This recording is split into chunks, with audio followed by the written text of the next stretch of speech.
प्रिय विद्यार्थियों, बहुत इंतज़ार था कि बोर्ड सिलेबस को कम करे, क्योंकि बात चल रही थी कि 30 से 40% जो सिलेबस है वो कम किया जाएगा।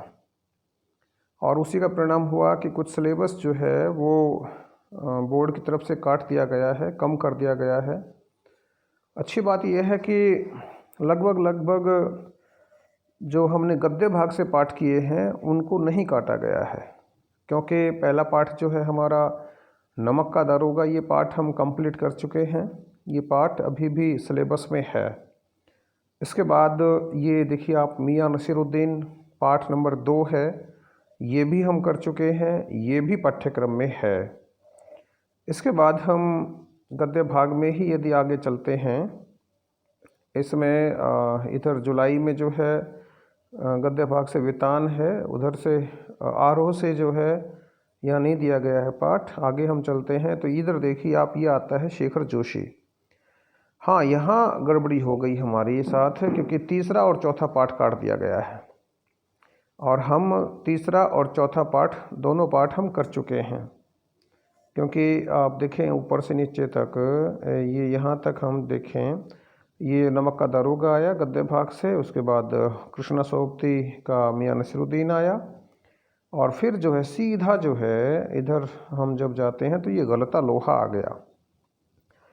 गलता लोहा अभी मैंने 2 दिन पहले आपके पास भेजा था और आपको लेखक परिचय और पाठ का अध्ययन करने के लिए बोला था। इसके बाद ये पाठ नंबर 6 है, स्पीति में बारिश, कृष्णनाथ जी का लिखा हुआ, ये पाठ भी है। यानी कि पाठ नंबर 3 और 4 जो है यहाँ से कटा।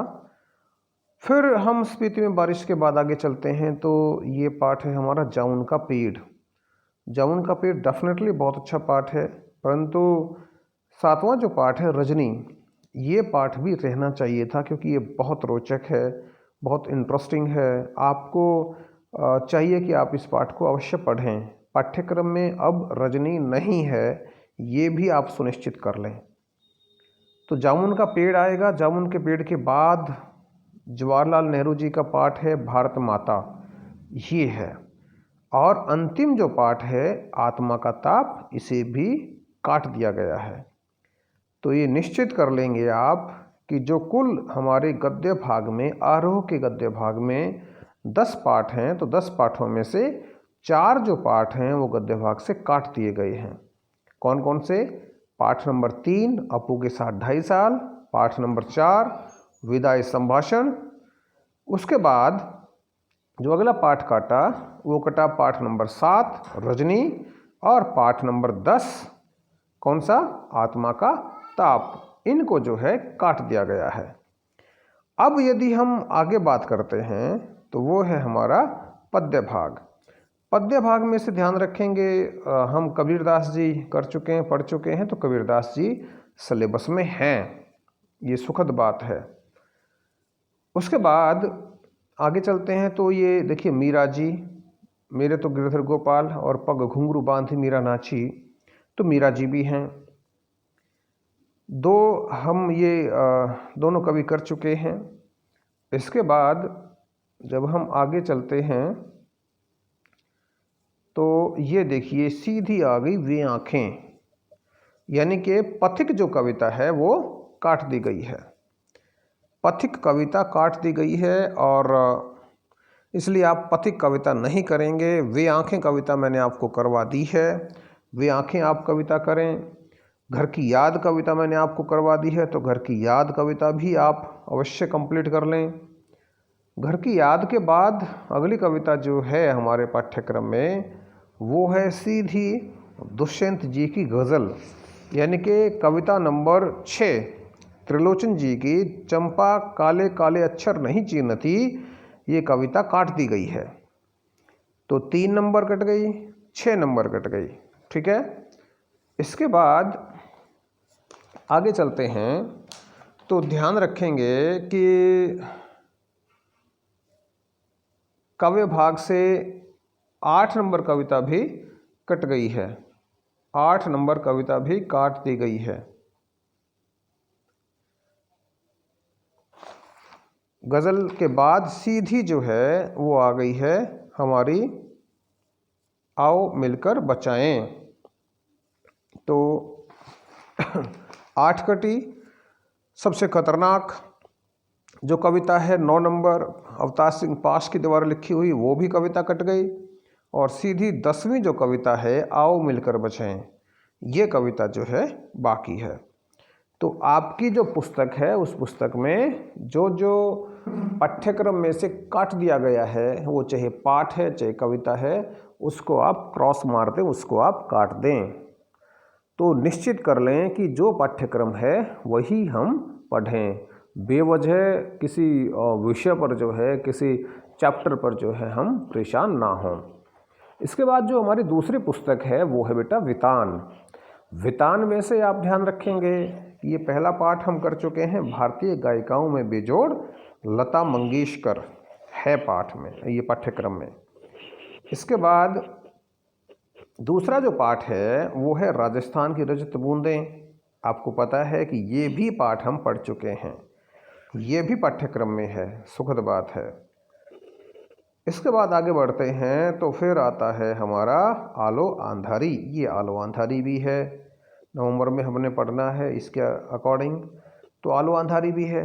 और ये भी जानकारी आपको हो गई होगी कि वेतान की जो पुस्तक है उसमें पाठ ही केवल 3 हैं और वो तीनों पाठ हैं। तो अब तक जो मैंने मोटे तौर पर इसको देखा बेटा, वो ये कि 10 जो हमारे पाठ थे, उन 10 पाठों में से पाठ रह गए 6, 4 कट गए। 10 जो कवि थे उन कवियों में से भी कवि रह गए 6, 4 कवि कट गए। वितान जो पुस्तक है हमारी, वितान में 3 ही पाठ थे और तीनों पाठ ज्यों के त्यों हैं, वितान में से कुछ भी नहीं कटा है, ये भी आप निश्चित कर लें।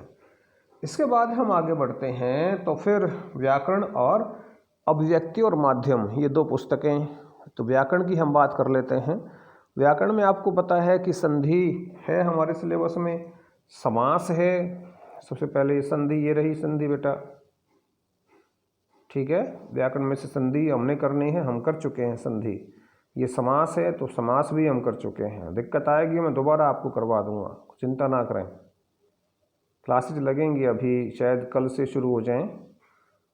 और ये अपहृत गद्यांश आ गया व्याकरण से, ये भी मैंने कराना है। और इसके बाद जो है लास्ट में ये वाक्य शोधन। तो 4 टॉपिक थे व्याकरण के, चारों टॉपिक हैं। ये भी आप निश्चित कर लेंगे कि चारों टॉपिक हैं, व्याकरण में भी कोई परिवर्तन नहीं हुआ है। इसके बाद आ गया है हमारा अभिव्यक्ति और माध्यम, जो पुस्तक नंबर 3 है। सबसे पहले है जनसंचार के माध्यम या जनसंचार माध्यम। ये पाठ हम कंप्लीट कर चुके हैं, पाठ्यक्रम में है।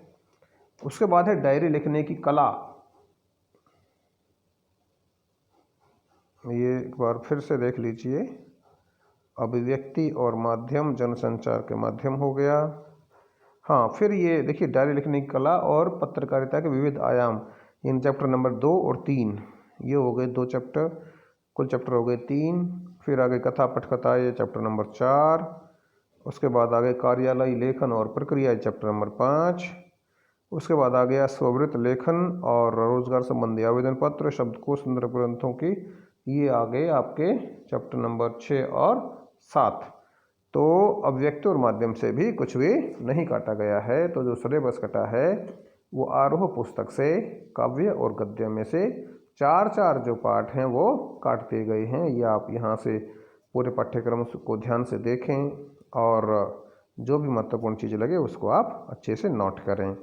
ये तो हो गई हमारी पाठ्यक्रम की बात, जो कि हमारा पाठ्यक्रम कट गया है। इसका प्रिंट निकलवा करके भी आप जो है अपनी फेयर नोटबुक में पेस्ट कर सकते हैं, ये आप ध्यान रखेंगे। उसके बाद हम आगे चलते हैं तो पाठ के पास चलते हैं। पाठ में हम जाते हैं और पाठ की बात यदि हम करते हैं तो यहाँ से देखिए आप, शेखर जोशी जी का लिखा हुआ पाठ है, कौन सा, गलता लोहा।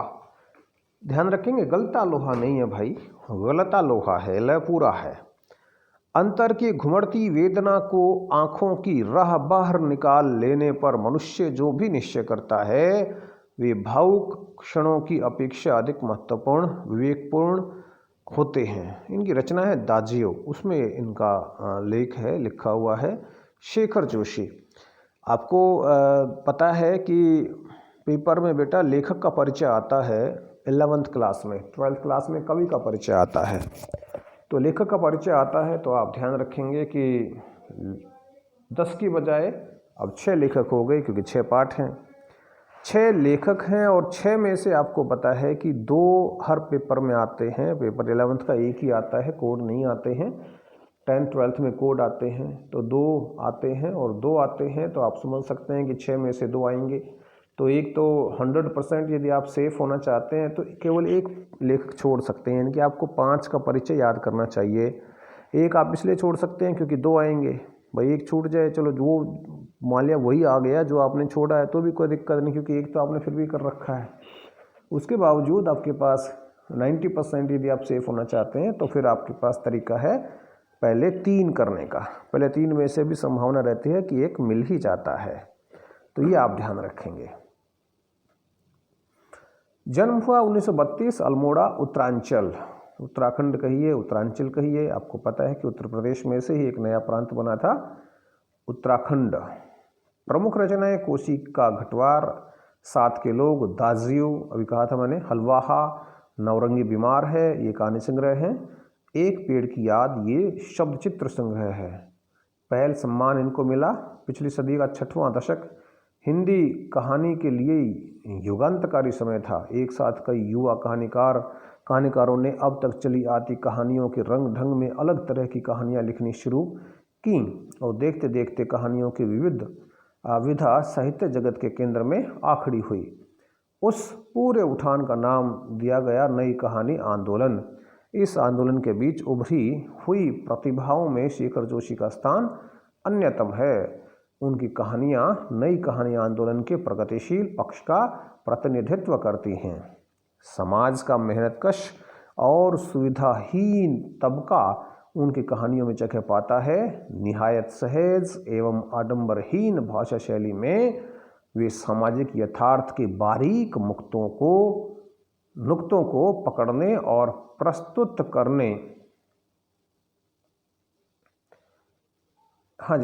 करते हैं। उनके रचना संसार से गुजरते हुए समकालीन जनजीवन की बहुविध विडंबनाओं को महसूस किया जा सकता है। ऐसा करने में उनकी प्रगतिशील जीवन दृष्टि और यथार्थ बोध का बड़ा योगदान रहा है। शेखर जी की कहानियां विभिन्न भारतीय भाषाओं के अतिरिक्त अंग्रेजी, पोलिश और रूसी में भी अनुदित हो चुकी हैं। अनुदित का मतलब होता है बेटे ट्रांसलेटेड। ट्रांसलेटेड का मतलब होता है एक लैंग्वेज से दूसरी लैंग्वेज में लिख देना, उसको बदल देना। उनकी प्रसिद्ध कहानी दाजियो पर चिल्ड्रंस फिल्म सोसाइटी द्वारा फिल्म का निर्माण भी हुआ है। गलता लोहा शेखर जोशी की कहानी कला का एक प्रतिनिधि नमूना है।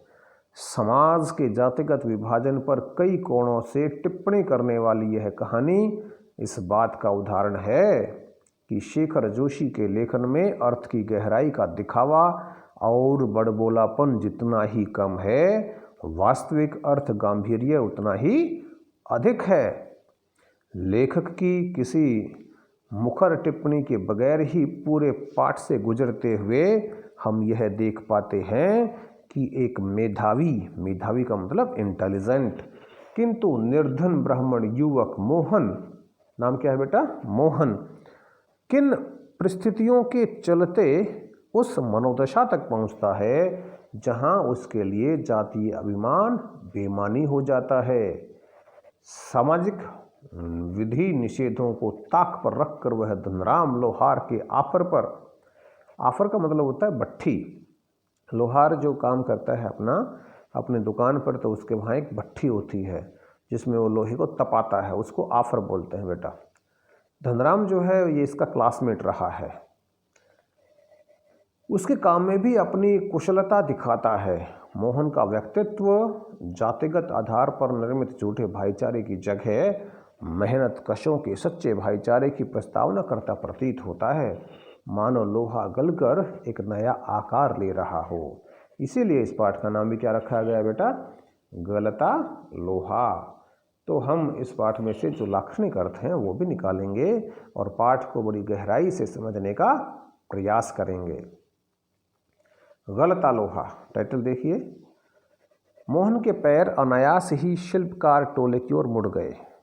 देखिए अभी जो हमने पढ़ा है वो चाहे कविता के बारे में हम कवि के परिचय के बाद पढ़ते हैं और वो चाहे लेखक के परिचय के बाद हम पाठ के बारे में पढ़ते हैं। ये जो पैसेज होता है, ये जो एक गद्यांश होता है पाठ के बारे में, ये सबसे महत्वपूर्ण होता है। लेखक ने पाठ क्यों लिखा है, लेखक पाठ में कहना क्या चाहता है, पाठ का उद्देश्य क्या है, पाठ का प्रतिपाद्य क्या है, पाठ का कथ्य क्या है, ठीक है, तो पाठ का प्रयोजन क्या है। इन सभी क्वेश्चंस का एक ही आंसर होता है और वो होता है जो अभी हमने पढ़ा। वहाँ से हम असली बात को निकाल सकते हैं, वो बेस्ट आंसर होता है बेटा।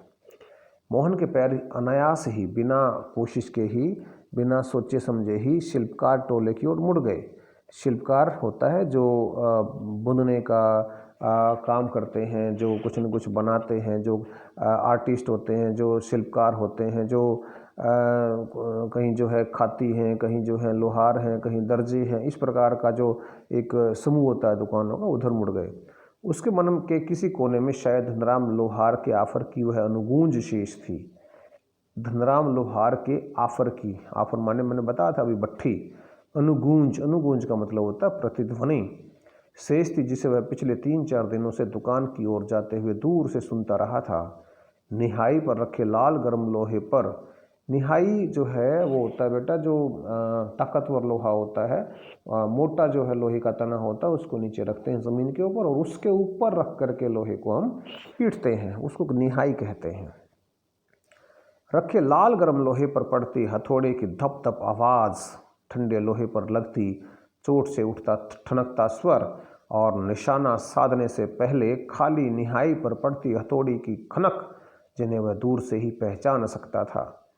लंबे बेंट वाले हंसुए को लेकर, लंबे बेंट वाले, बेंट, बेंट का मतलब उसका हत्था, हैंडल, लंबे हैंडल वाले हंसुए, हंसुआ जो है वो कस्सी के जैसा होता है, को लेकर वह घर से इस उद्देश्य से निकला था कि अपने खेतों के किनारे उग आई कांटेदार झाड़ियों को काट छांट कर साफ कर आएगा। बूढ़े वंशीधर जी के बूते का अब यह बस का काम जो है अब ये नहीं रहा है। वंशीधर जी जो है, ध्यान रखेंगे, ये मोहन के पिताजी हैं बेटा, वंशीधर जी, और ये पंडित हैं, ब्राह्मण हैं। यही क्या, जन्म भर जिस पुरोहिताई के बूते पर, के बल पर उन्होंने घर संसार चलाया था, अपना जो घर रूपी संसार चलाया था, रूपक है, वह भी अब वैसे कहाँ कर पाते हैं। यजमान लोग उनकी निष्ठा और संयम के कारण ही उन पर श्रद्धा करते हैं, लेकिन बुढ़ापे का जर्जर शरीर अब उतना कठिन श्रम और व्रत उपवास नहीं झेल पाता। सुबह सुबह जैसे उससे सहारा पाने की नीयत से ही उन्होंने गहरा निश्वास लेकर कहा था, गहरी सांस लेकर कहा था। किन्होंने कहा था? वंशीधर ने। किसको कहा था? अपने बेटे मोहन को। आज गणनाथ जाकर चंद्रदत्त जी के लिए रुद्री पाठ करना था। अब मुश्किल ही लग रहा है। यह 2 मील की सीधी चढ़ाई अपने बूते के नहीं है, अपने बस के नहीं है, एकाएक ना भी नहीं कहा जा सकता, कुछ समझ में नहीं आता। यानी कि सीधे सा मतलब ये था कि वंशीधर जी जो है वो जाना नहीं चाहते, क्योंकि बुजुर्ग हो गए, बूढ़े हो गए, उनके बस का नहीं है। तो वो सोच ये रहे थे कुछ न कुछ मोहन जो है उसका समाधान करेगा, लेकिन मोहन उनका आशय न समझता हो, उनका अर्थ न समझता हो, उनकी बात न समझता हो, ऐसी बात नहीं। लेकिन पिता की तरह ऐसे अनुष्ठान कर पाने का न तो उसे अभ्यास ही है और न वैसी गति है, स्पीड है। पिता की बातें सुनकर भी उसने उनका भार हल्का करने का कोई सुझाव नहीं दिया। जैसे हवा में बात कह दी गई थी वैसी ही अनुत्तरित रह गई। अनुत्तरित का मतलब होता अनआंसवर्ड, बिना उत्तर दी हुई। पिता का भार हल्का करने के लिए वह खेतों की ओर चला था, लेकिन हंसुए की धार पर हाथ फेरते हुए उसे लगा कि वह पूरी तरह कुंद हो चुकी है। उसकी धार देखी भाई, वो तेज है, निस्तेज है। देखा तो वो निस्तेज है, निस्तेज है तो वह उसको रिपेयर कराया जाए। धनराम अपने बाएं हाथ से तोंकनी फूंकता हुआ दाएं हाथ में से भट्ठी में गर्म लोहे को उलट पुलट रहा था, और मोहन जो है भट्ठी से दूर हटकर एक खाली कनिस्तर के ऊपर बैठा था। खाली कनिस्तर, कनिस्तर का मतलब पिप्पा होता है, जैसे लोहे का पिप्पा आपने देखा होगा। उसकी कारीगरी को पार की निगाहों से देख रहा था। मास्टर त्रिलोक सिंह तो अब गुजर गए होंगे, मोहन ने पूछा। मोहन पूछता है धनराम से कि मास्टर त्रिलोक सिंह तो गुजर गए होंगे, वे दोनों अब अपने बचपन की दुनिया में लौट आए थे। धनराम की आंखों में एक चमक सी आई थी। वह बोला, मास्टर साहब भी क्या आदमी थे लला, अभी पिछले साल ही गुजरे। सच कहूँ आखिरी दम तक उनकी छड़ी का डर लगा रहता था। दोनों हो कर हंस दिए। कुछ क्षणों के लिए वे दोनों ही जैसे किसी बीती हुई दुनिया में लौट गए। तो बीती हुई दुनिया में लौट गए। अब आप ध्यान रखेंगे कि कुछ मूवीज़ आपने देखी होंगी कि जो स्टार्ट होती है मूवी तो कुछ होता है और उसके बाद फिर वो एकदम उसको रिकैप में ले जाते हैं और फिर वो पुराना पुराना पुराना पूरी फिल्म में दिखता है और फिर एट लास्ट वो हो जाता है। हरियाणवी मूवी मैंने चंद्रावल देखी तो चंद्रावल भी ऐसे ही चलती है। और भी आप कई मूवीज़ इस प्रकार की देखोगे जिसमें वो रिकैप में चलेगा, सारा सब ऐसे चलता रहेगा। तो अब ये पाठ भी जो एक प्रकार से रिकैप में चला जाएगा। क्यों? क्योंकि वो दोनों के दोनों चिंतन मनन विचार पुरानी बातों के बारे में सोच रहे हैं। गोपाल सिंह की दुकान से हुक्के का आखिरी कस खींचकर त्रिलोक सिंह स्कूल की चारदीवारी में उतरते हैं। गोपाल सिंह की दुकान है बेटा स्कूल के पास ही, और त्रिलोक सिंह जो है वो मास्टर जी हैं। चारदीवारी का मतलब उसकी बाउंड्री। थोड़ी देर पहले तक धमा चौकड़ी मचाते हैं। धमा चौकड़ी का मतलब होता है शरारतें करते, उठा पटक करते और बाज के पेड़ों की टहनियों पर झूलते बच्चों को जैसे सांप सूंघ गया है। कड़े स्वर में वह पूछते हैं, प्रार्थना कर ली तुम लोगों ने? यह जानते हुए भी कि यदि प्रार्थना हो गई होती तो गोपाल सिंह की दुकान तक उनका संवेद स्वर जो है पहुंचता ही। संवेद का मतलब सामूहिक। त्रिलोक सिंह घूर घूर कर एक एक लड़के को देखते हैं, फिर वही कड़कदार आवाज़, मोहन नहीं आया आज? मोहन उनका चहेता शिष्य था, पुरोहित खानदान का कुशाग्र बुद्धि का बालक, पुरोहित खानदान का, पंडित खानदान का, ब्राह्मण खानदान का, कुशाग्र बुद्धि का, कुशाग्र तेज बुद्धि का बालक। पढ़ने में ही नहीं गायन में भी बेजोड़, गायन में भी गाने में भी बेजोड़ था, अद्वितीय था, यूनिक था, बेमिसाल था। त्रिलोक सिंह मास्टर ने उसे पूरे स्कूल का मॉनिटर बना रखा था। वही सुबह सुबह हे प्रभु आनंद दाता ज्ञान हमको दीजिए का पहला स्वर उठाकर प्रार्थना शुरू करता था। तो यहाँ तक ही आप जो है आज इस पाठ को पढ़ेंगे और ध्यान रखेंगे कि इस पाठ के अभ्यास में यदि हम जाते हैं तो अभ्यास में से आप एक दो क्वेश्चन जो है आज अवश्य लिखेंगे। बल्कि आज ऐसा करिए बेटे क्वेश्चन रहने दीजिए, क्योंकि न तो पहला क्वेश्चन अभी आया है, न दूसरा आया है अभी, और न तीसरा। तो अभी आज रहने दीजिए। आज आप पाठ का अध्ययन करिए और कल जो है हम इस पाठ को आगे बढ़ाते हैं। आप समझने की कोशिश कीजिए, मेरे ख्याल से जो है फिर आपको दिक्कत नहीं आएगी। हाँ, लेखक परिचय आप अवश्य लिख लेंगे, ये ज़रूर ध्यान रखेंगे। अपने नोटबुक में आप लेखक का परिचय अवश्य लिख लें। ठीक है, यहाँ तक हमारा पाठ हो गया है। लेखक का परिचय लिखने के लिए आप ध्यान रखेंगे, सबसे पहले जो है जन्म एवं शिक्षा। जन्म यानी कि पहले तो नाम लिखा आपने लेखक का, उसके बाद पहला जो पॉइंट बनेगा इसमें जन्म एवं शिक्षा। आप इसके लिए चाहे आप गाइड की सहायता लें, चाहे आप ऑनलाइन देखें, लेकिन अच्छे से लिखना। उसके बाद जो दूसरा पॉइंट बनता है बेटा वो बनता है रचनाएं का, रचनाएं। ठीक है, उसके बाद थर्ड पॉइंट की यदि हम बात करेंगे तो वो बनेगा आपका भाषा शैली।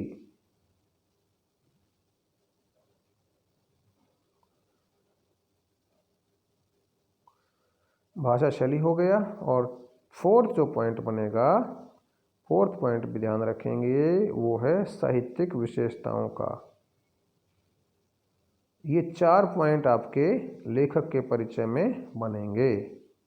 साहित्यिक विशेषताएं,